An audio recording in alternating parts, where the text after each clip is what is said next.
Saludos, saludos cordiales a todos ustedes. Bendiciones en cualquier parte del mundo que usted va a ver este video. Les suplicamos que compartan sus plataformas de los medios sociales nuestros videos y que se suscriba en nuestro canal de YouTube. Esperamos ser de bendición para usted, su amigo y hermano en Cristo, el profeta Ovidio Cruz, del Ministerio por Unción y Milagro Internacional en Guatemala, Centroamérica. Y estamos para servirles, así que usted puede buscarnos también en Facebook como Apóstol Ovidio Cruz Estrada, y en Instagram también aparecemos y algunas páginas por ahí, así que esperamos ser de bendición para usted esta hora, en cualquier parte de la hora del mundo que usted va a ver este video. Quiero hablarle un poquito acerca de quién tiene la culpa, ¿sí? ¿Quién tiene la culpa?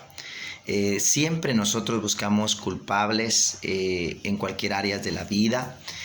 Cuando Eva y Adán fallaron en el huerto del Edén, que Edén significa delicias o deleites, realmente Dios les dio una orden a ellos. Específicamente Dios se la dio a Adán. Adán la hizo conocer a Eva. Sin embargo, entró la tentación por Eva. Pero Adán era el que tenía la autoridad y tenía la primera palabra, los principios. Entonces, de alguna manera, al torcerse la mujer, se tuerce él también.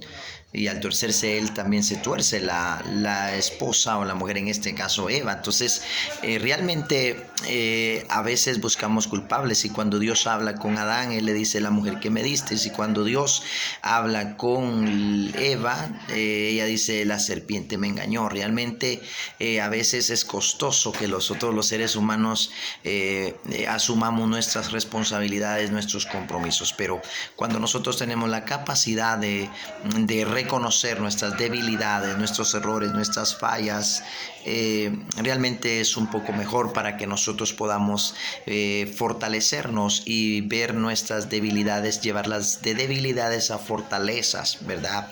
Realmente el plan de Dios es que todas nuestras debilidades vengan a ser una fortaleza. Entonces, yo quiero hablarles un poquito acerca de quién tiene la culpa. Realmente yo pudiera decir que tú, y tú puedes decir que yo tengo la culpa, pero realmente este es un compromiso de ustedes y un compromiso mío. Y cuando hablo de quién tiene la culpa, quiero hablarles de la apariencia ministerial, de la apariencia eclesiástica que se vive, de las mentiras que se viven, de la apariencia de hipocresía que se vive dentro del ámbito del grey ministerial y dentro del grey eclesiástico de la iglesia, de las ovejas. Y realmente creo que al final de cuentas todos tenemos cierta parte de culpa, ¿verdad? Todos, ok. ¿Por qué digo esto? Porque a veces la iglesia ha demandado tanta santidad en el ministro de Dios. A veces la iglesia ha demandado tanto compromiso, tanta perfección en el hombre de Dios, en su hogar, en su familia.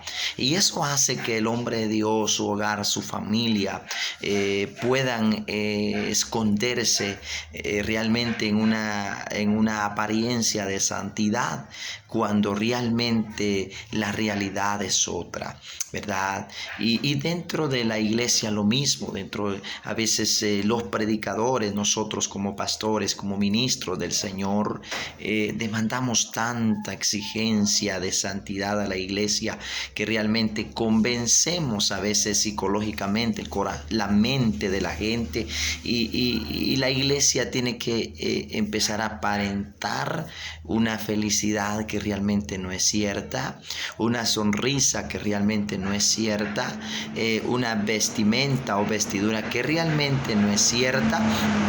Y entonces empezamos a vivir un evangelio hipócrita, la palabra hipócrita, hermanos, con todo respeto suena duro, pero significa doble cara, doble máscara o máscara, doble apariencia.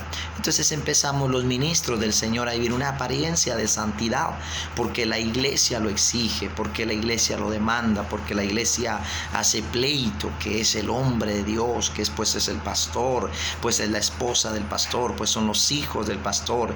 Y entonces metemos a ese grupo pastoral en un círculo tan pequeño donde la iglesia no considera que el pastor se enferma, que la esposa del pastor se enferma, que los hijos del pastor se enferman.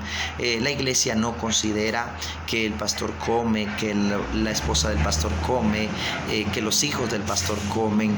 No consideran que el pastor se viste, que la esposa del pastor se viste, que los hijos del pastor se visten.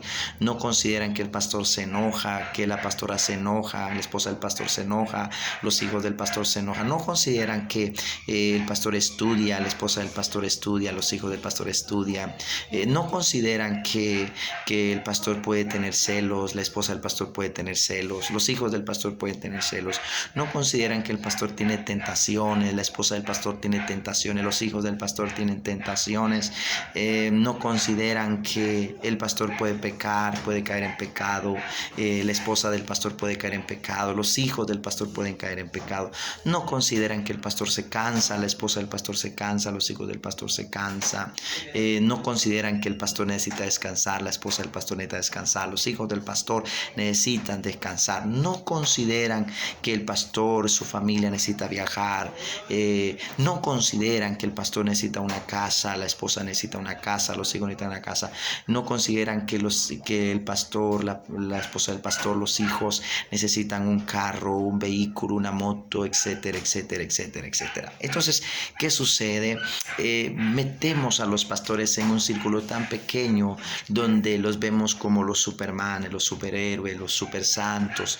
Entonces, pero realmente a veces la realidad que se vive en las casas, en los hogares pastorales, son otras las realidades, donde no consideramos como iglesia, como ovejas, que también los pastores pelean, que también los pastores se enojan, que también los pastores son tentados al pecado, las esposas, los hijos.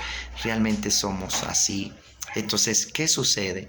Cuando demandamos eso a la iglesia y demandamos todo lo mencionado a los pastores, entonces empezamos a frustrarnos, empezamos a batallar con cosas, empezamos a escondernos tras el púlpito, tras el privilegio, y nos pasa como lo de Naamán, escondidos con nuestra lepra bajo nuestra vestidura, y entonces se vuelve aquello que el día que un pastor falla, el día que la esposa falla, el día que los hijos fallan, lo sabe todo el mundo y se hace un alboroto inmenso. El día que los diáconos fallan, el día que el músico falla, se hace un alboroto inmenso, porque no hemos considerado que aquel hombre es carne, que aquella mujer es carne, que aquel tiene debilidades, que aquel tiene tentaciones. Lo mismo, hermano. O sea, las mismas batallas de la oveja son las mismas batallas de los ministros, o sea, aún mayores batallas. Obviamente hay responsabilidades, obviamente hay demanda, obviamente hay la ética ministerial, la ética eclesiástica, la ética matrimonial, ministerial, todo ello, y eso no estamos en contra de ello. Eso es importante, que podamos vivir una vida de santidad, una vida de agradar al Señor y todo, pero a veces la culpa la tiene la gente y a veces nosotros, porque aparentamos realmente ser lo que no somos y nos demandan a hacer y a vivir lo que realmente no podemos vivir. Entonces, pero si nosotros, la iglesia y los pastores, viviéramos una vida de naturalidad en Cristo, naturalidad en el reino, realmente consideraríamos que tú tienes debilidades y yo tengo debilidades, que tú tienes necesidades, yo tengo necesidades, que tú tienes fortalezas, yo tengo fortalezas, que tú necesitas, yo necesito, que tú tienes demandas y compromisos, yo tengo demandas y compromisos. Entonces, ¿de quién es la culpa realmente? Bueno, la culpa está de aquí para allá y de ahí para acá. Y obviamente tenemos un adversario que es el enemigo. Peleamos con Satanás, con el mundo, el cosmos, el sistema y con nosotros mismos. Entonces vivimos una vida de apariencia. Por ejemplo, las hermanas y los hermanos antes de ir a la iglesia están saliendo de un pleito matrimonial, están saliendo